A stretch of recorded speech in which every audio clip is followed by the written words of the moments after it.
Hello and welcome to another episode of An Imperfect Leader, Leadership in After Action, a series where leaders look back at decisions they've made and consider a series of questions.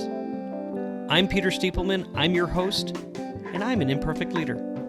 I spent more than 20 years teaching and leading, first in the Oakland Public Schools in Oakland, California, and then in the Midwest, Missouri to be exact, where I was a teacher and principal and assistant superintendent and then the superintendent of the fourth largest district in the state.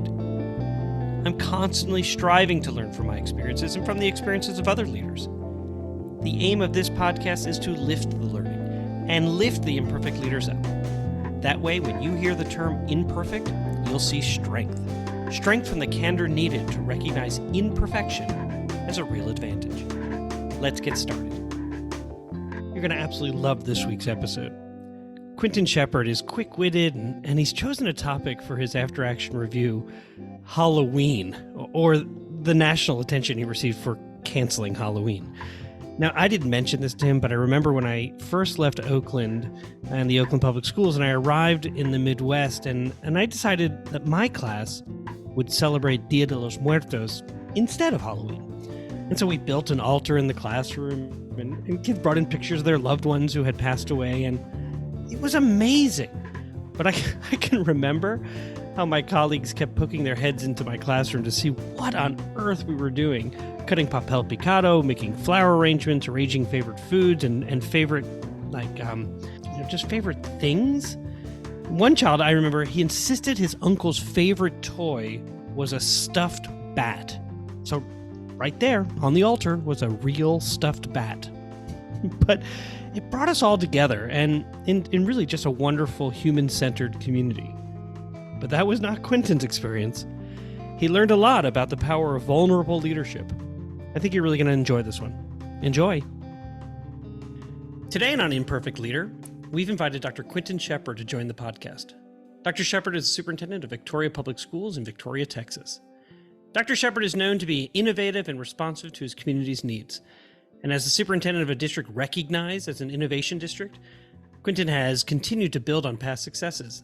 A good example is how he established a highly collaborative framework to design the future of learning, going beyond the traditional strategic planning process and making efforts to harvest the wisdom of his community. Now, we're both familiar and fans of Thought Exchange. It's a great tool to know what your community is thinking. He is respected for being a compassionate and vulnerable leader, and I am so thrilled to have him. Quintin Shepherd, welcome to An Imperfect Leader. Thanks, Peter. Thanks so much for having me. Really, really my honor to be here. Well, and actually, I'm really interested in talking to you because I read your article in AASA's School Administrator magazine, and I use that term, harvesting the wisdom of your community. Getting an accurate picture of what the community is thinking is so essential.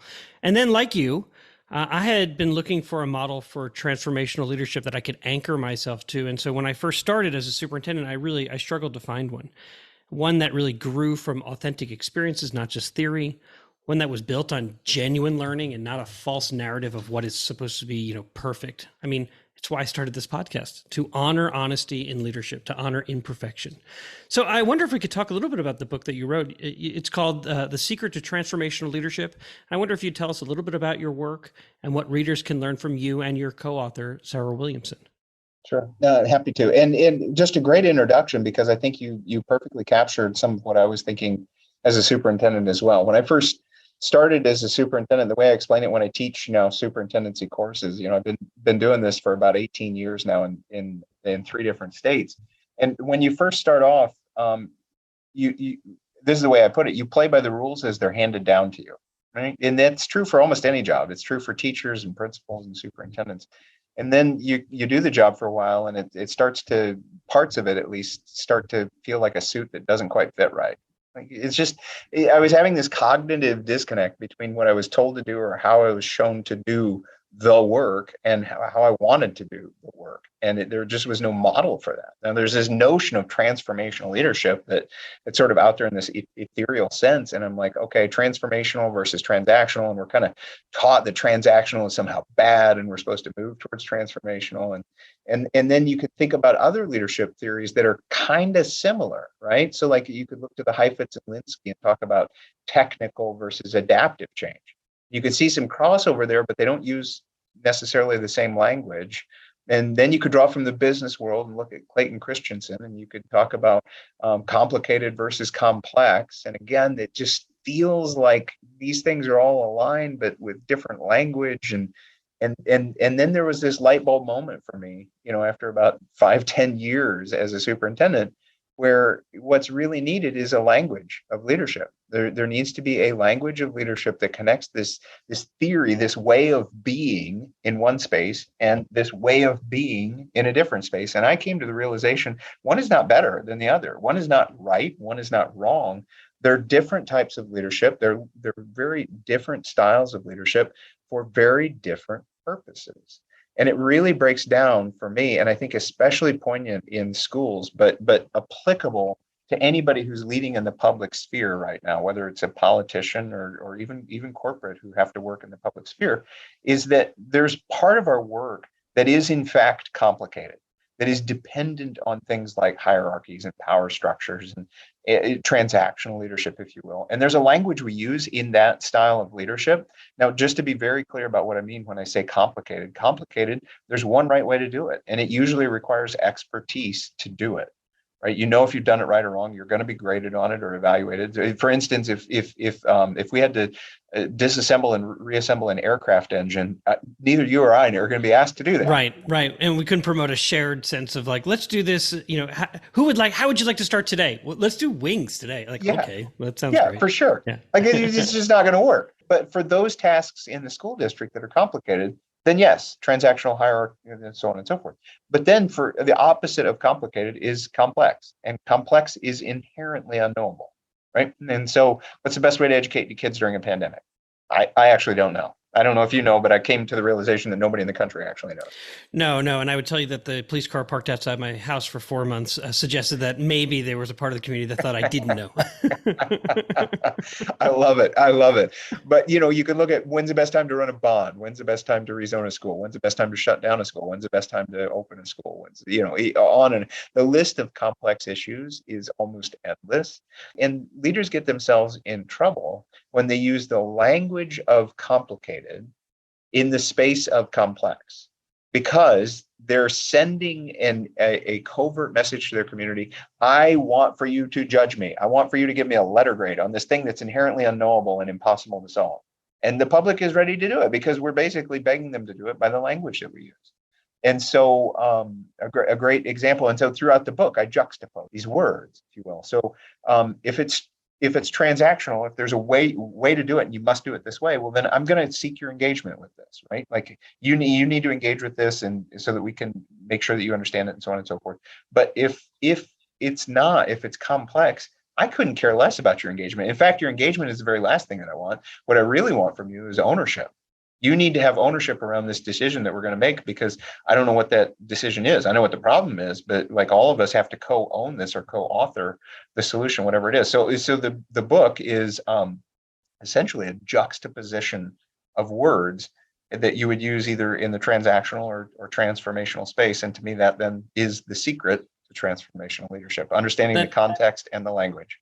No, that's really interesting. And I want to dig into that a little bit more. In a leadership model that I have been using to advise others, there's a domain there or a dimension called nested patterns. And if I were to offer a metaphor, I would say that nested patterns are really just the muscle of the organization. They speak to how people work and treat each other. And inside that dimension, there are terms like shared leadership and empathy and compassion and creativity and courage live there too. Those are just other words for innovation. And so when I saw your article or learned more about your book, I saw a kindred spirit who really wanted a different way to lead. And so you've been talking about this juxtaposition of going back and forth, and there's not one that's better than the other. And so, I've been considering transformational as fundamentally different from a traditional hierarchical. But what I hear you saying is that there are times where both of those are essential. Between complicated and complex, I think, are good examples. I'm curious, how in a complex situation do you avoid the perils that most leaders or sort of those pitfalls that we fall into when we seek feedback from our communities and they are seen as votes as opposed to exactly what they're supposed to be, helping us harvest that wisdom so that we're really gathering good feedback so that we're making the best or most informed decision that we possibly can make. Knowing, as you mentioned, there isn't always a right or wrong answer. It's making the best decision with the information we have. I just love the way that you frame this up, and the fact that we didn't get to rehearse any part of this, because you used a really important word, and I was very, very thoughtful. I spent years thinking about the words that I wanted to incorporate in this book because they have such powerful meaning and nuance at the same time. And so you said feedback. That was the word you used, and thank you for using that word, because that's the word we were taught to use. And there's nothing wrong with that. I'm not going to give you 5 demerit points for using that word, but you're exactly right in what you said. If we ask for feedback, full stop, feedback is transactional. Feedback tells you who you are. Feedback says, I did this thing, would you please judge me? I'm overstating it a bit, right? But when we go to our community and say, I want feedback on this thing that I'm facing, community says, oh, you want us to judge you? Sure. You want us to grade you? Sure, happy to do that. You want to operate in the systems of hierarchies and structures and so on and so on? Yeah, we get you. We're with you. I don't want feedback. The opposite. I want the opposite of feedback. And so if feedback tells you who you are, Feedforward tells you who you are becoming. Now that's a concept, right? And so this is how we do it, and this is how I encourage other leaders to do it. Introduce this language, this lexicon into your community and to your leadership team. Talk about feedback being this. We want reflective feedback. We need for you to tell us what went right and what went wrong. But we also at times want feedforward. And so we were very, very specific about the language we used when we went to our community. Now, I know feedforward isn't actually a real word. Nobody uses it in English language, but we just defined it for our community. We said, look, we don't know what we're doing at this particular moment. We have some thoughts. We're really interested in, I'll use the pandemic response plan as an example. So we believe, it's just one of the tenets of our beliefs, that the people who are most impacted by the decision should have the greatest voice in that decision. Right. So when the pandemic, the trick is lead with vulnerability. Like, this really sucks, and we're not really sure what to do. And lead with compassion. And I use that word very specifically. Passion is to suffer. Compassion is to suffer with. So here's my suffer point. We have to deliver an education to our kids, and we've never been through a pandemic before, and with all the technology and so on and so forth. And then I ask the teachers to share their suffering with me. So our first move was not to write a pandemic response plan or even a draft. Our first move was to go to our teachers in a mega Zoom conference, 700 teachers in a mega Zoom conference, and ask for feedforward. What would you have us do? What things should we focus on? What are you worried about? What are you concerned about? And then we crowdsourced all of that. And then what we did is the people most impacted should have the greatest voice. We went to the students. We did a mega Zoom with the students, almost 500 students. Now, talk about a bad idea. We didn't know at the time. It was early on the pandemic, but don't put 500 middle and high school students in one mega Zoom and expect it to go well. But it actually, please mute. Please, you're on mute. We can't actually. Could you please? That's exactly right. But it did actually go fairly well. And we said, here's what your teachers wrote. What thoughts and questions do you have for us? And they made it better. And then we went to the parents, and we had several hundred parents. And we said, look, this is what the teachers wrote. This is what the students wrote. What are your thoughts and questions? And so then by asking for feedforward, who are we becoming?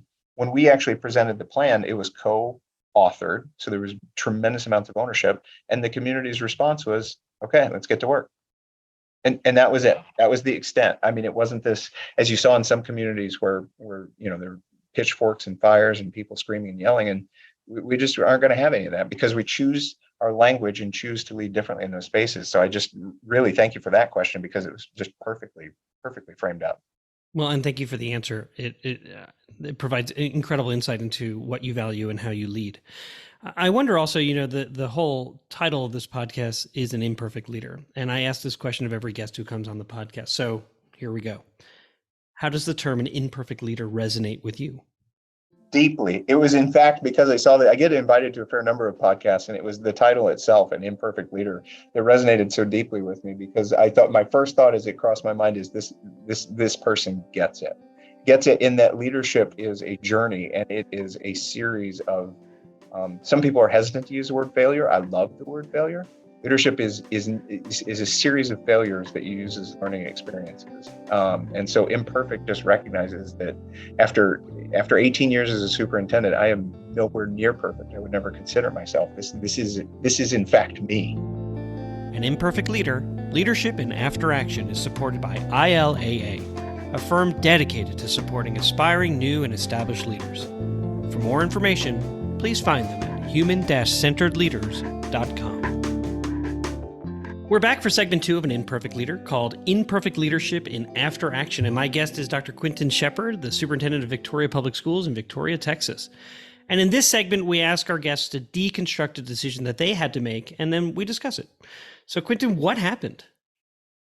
Broadly, one word: Halloween. I can already imagine, having been a principal and a teacher and a superintendent and an assistant superintendent for elementary, that there is a lot that goes into Halloween. So the moment you said Halloween, my whole body sort of went, ah.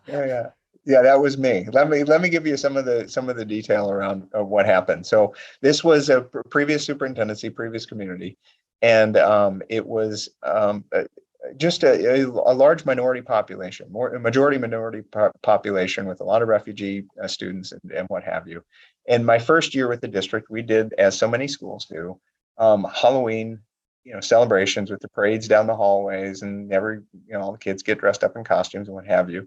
And I was, in the hallways that first year and noticed that a large percentage of the kids couldn't participate or didn't participate because they didn't have costumes, or maybe their family dynamic was such that they hadn't come to understand what that holiday meant for us, or couldn't, or just weren't given and so then we were like marching these kids down the hallway away from their peers and away from their classmates, and they didn't get to participate. And as you can imagine, elementary schools, kids are pretty upset because they see the candy and the fun of the party, and they're somehow being punished in this room where they don't get to be a part of it. And I'm like, gosh, I want for my schools to be places where kids, are invited and welcomed and, have good feelings, not sad and crying that they can't. And plus, there's so many of these kids that don't get to participate. It just doesn't seem right to me. And then I, get this moral stance about what's, doing what's best for kids in my mind.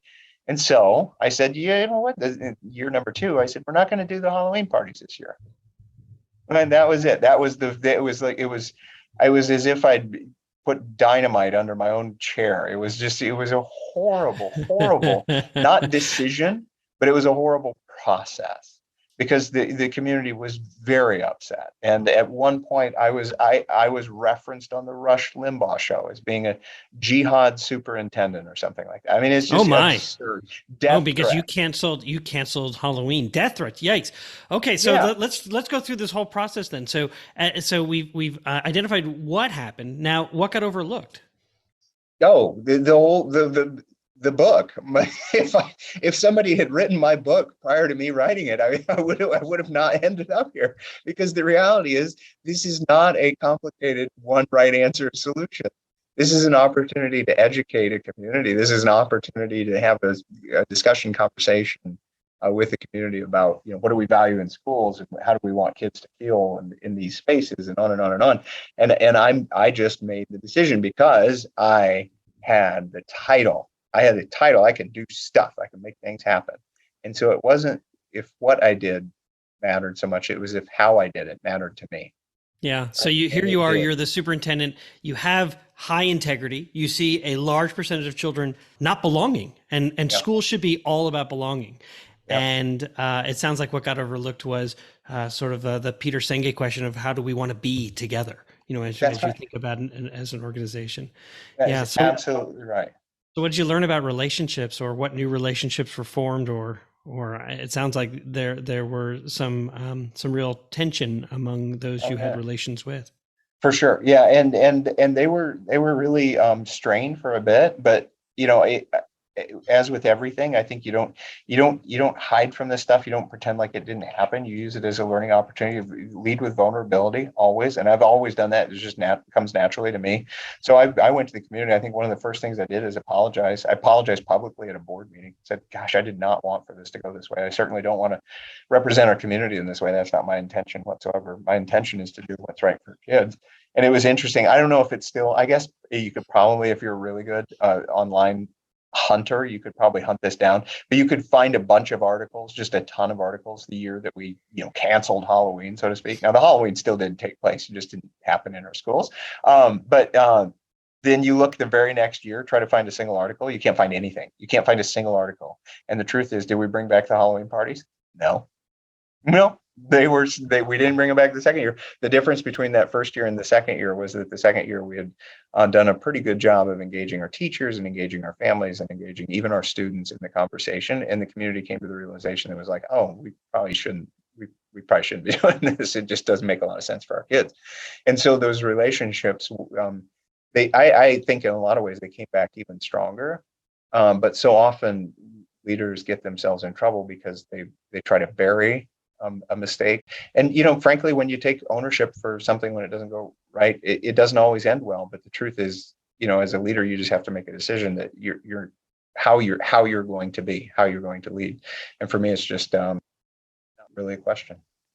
I can share an experience that is very similar in that there was one year where our lunch bills were getting very expensive. Children who had not turned in the free and reduced lunch paperwork were running up bills, and we understood that kids needed to eat, and so it was proposed, and I may have really endorsed it, I am ashamed to say now, that we would just provide a cheese sandwich for a kid who was coming through the line and didn't have food. And I will tell you that we made that decision without thinking about those who were most impacted. And it was pretty quick when all of our teachers and our principals and even I went to a restaurant once, and instead of my food coming, someone sent a cheese sandwich to me. And it was not more than a week, but it was a really incredible realization, similar to what you're describing in terms of, oh my God, what did I do?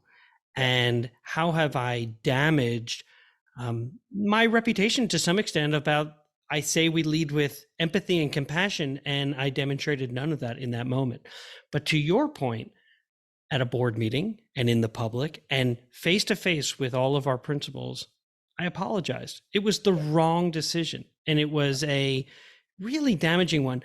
And relationships were strained, temporarily, because I think in the end, they really came back because you and me, we were willing to be leaders that said, I blew it. I didn't, I'm sorry, and I'm sorry. And it was genuine.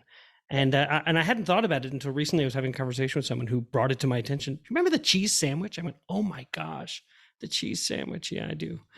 So you've experienced it too. So this will make a lot of sense to you. I think sometimes if a leader hasn't experienced something like this, it won't make sense. But I'm going to say it anyway. That we tend to. I think we have a somewhat strange understanding of the word courage. Like far too often we think of courage as this like magical, it's a great thing. You've got to have, leadership courage to do these great things for kids and so on and so forth. But if you think about it, both you and I, it was courage that got us into it. Right. And it was really vulnerability and compassion that got us out. And so while I think there's a place for courage, I just get a little, whenever I hear courage, I'm like, as long as you're okay with getting into it, and it is not always a good thing. Like you're right. Your courage could take you all kinds of fun places, but compassion is what's going to get you out of it. It does appear that maybe your next book is going to be about the dimensions of courage. Right. That's a really good point. And there's a lot of truth to that. I wonder, what frustrated you specifically? There's things about like what got overlooked, and sometimes that refers to what got overlooked throughout the system, right? Yeah. But there's a part where you own sort of your own frustration. Yeah, my biggest frustration was once that critical threshold, had happened in the community, I could no longer stay on top of the message, and my message got buried. The district's message got buried, and it just had to run its cycle. And that was incredibly frustrating for me because it was this feeling of helplessness in any ability to retract that conversation and try to do what was right by kids. And so you kind of just have to let that media cycle, especially when it hit national level, that when that media cycle takes off, you're just hanging on for the ride, really. Yeah. In the end, though, it sounds like there was some good that came out of it. Talked about subsequent years and the ability to have a mid-course correction and engage those most impacted. I wonder, would you say that was the good that came out of it? What else may have come out of that situation? I think that's part of it, but I think that's a very, very granular. I think overall, that particular community, we were recognized by the National School Boards Association. It was this really phenomenal article called Agents of Change. And so what had happened prior to my arrival in the district, it had been gone through this massive change from being predominantly Jewish and very, very wealthy to being, like I said, a majority minority community, large refugee population, large low income population. And this event was one of many learning experiences for our community that helped us realize we've got to do it differently for our kids now. We're a different community than we were just one generation ago. And so as a result of that, we have to think differently about structures and processes and curriculum and so on and so forth. So like the good that came out of that situation is that, for instance, when I got there, kids were in our ELL programming for almost 6 years, a little over 6 years, 6.1 years before they would become fluent in English. When I left, we were at 3.2, something like it. We cut it in almost half till our kids were proficient. We'd made up almost 10 years of student achievement losses. We made it up in 2 years. Financially, we were ranked the 8th worst district in the state of Illinois. And when I left, we'd achieved financial recognition, the state's highest honor. We won the school board governance recognition twice in a row. The first district in the state of Illinois to win it 2 years in a row. So that Halloween did not cause those great things, but the good thing that came out of the situation is that every time something didn't go well, like Halloween, for instance, it was another opportunity for us to engage our community in this conversation that needed to be had. And at the end of the day, the kids were the ultimate beneficiaries. So I couldn't be happier. Sometimes people refer to like a snowball effect as something in terms of damaging effect. In this case, I'm kind of thinking that the Halloween served almost as a vehicle for an examination, a re-examination of who are we and what do we want for children. And so everything from, as you described, curriculum and instructional practices. I imagine there were other thoughts about how do we want to do parent-teacher conferences and what will those look like, and all those sort of traditional ways that schools operate, that you began to really rethink those in terms of who is your community and how do we best serve them. You did a lot of research, because that was one of the things that we did. We changed how we did parent-teacher conferences. You nailed it. All of that. It was in fact an avalanche of change. So Q, in the end, this podcast is really designed to help aspiring early in their career and even established leaders learn from the experiences of other leaders. So with that in mind, what advice would you give to an aspiring leader? I think the biggest piece of advice that I would give to an aspiring leader is be really, really thoughtful about the mental image that you're projecting for yourself, about the type of leader you want to be. So I'm going to get a little bit researchy for a little bit, but you're going to have to bear with me. Irving Goffman was an author, researcher, sociologist. And in 1959, he wrote this seminal work called Presentation of Self in Everyday Life. And he didn't talk about teachers or educators, but he talked about policemen and firemen and doctors and so on and so forth. And he said, look, you create this mental image. When you're not a policeman, you create a mental image of what a policeman should do or say or how they should be. And then when you become a policeman, you try to live that. It's a stage in your mind, and you're trying to live that out. And when I read that, I'm like, oh yeah, that was me as a teacher for sure. First few years as a teacher, I had no idea. It was a presentation of self in this mental stage. And the same thing was true as a principal for me. And the same thing was true as a superintendent for me. And the reality is that if you are looking to antiquated paradigms, to answer your question, if you're looking at antiquated paradigms of leadership and you're setting up in your head that that's how you should lead, then your first couple of years in leadership are going to be fraught with all kinds of problems, just real struggles that you don't have to go through. And so set up mental models in your mind of leaders who are leading with compassion, who are leading with vulnerability, who are in the transformational space and doing things in a way that might seem a little bit unorthodox, but that resonate well with a community. And try to follow that type of leadership, because you'll be setting up a much better mental model for yourself and have a lot greater success right out of the gate. I don't think that was too researchy. I think, in fact, what you're saying is almost the way that you started this conversation, is that we lead the way that we've been led. And we do that for a number of years until we start to think, is there a better way to do things? And truly what you have done, and why I was so excited to talk to you, is that you've taken the work of like Frederick Taylor, who said, hey, I've figured out how to, bear out these efficiencies for coal miners, and I'm going to apply them to all these different institutions. And the only two that are still using them are prisons and schools. Right. And so what you're saying is, okay, let's start thinking differently about learning and the environment for kids.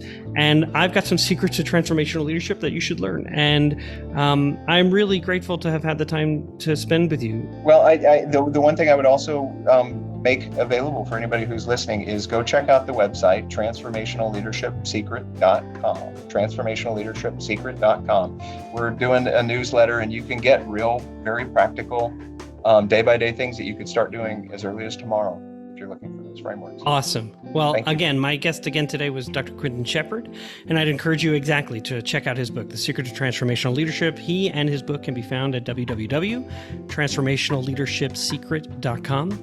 And Q, thank you so much for giving me your time today. I believe that post-pandemic leaders are really looking for authentic story to help them meet the needs of their communities and the children that they serve. And compassion and vulnerability are constantly being touted as assets, and you're clearly modeling them each and every day. Thank you so much. Thank you. It means a lot to me. Music for An Imperfect Leader was written and arranged by Ian Varley. Sam Falbo created the Daruma doll butterfly artwork. Imperfect leadership is not a scarlet letter. It is a badge of honor. It recognizes that serving as a lead learner is about being a vulnerable leader, an empathetic leader, a compassionate leader. And I'm proud to be an imperfect leader, so I hope you'll join me next time for another episode of An Imperfect Leader, Leadership in After Action.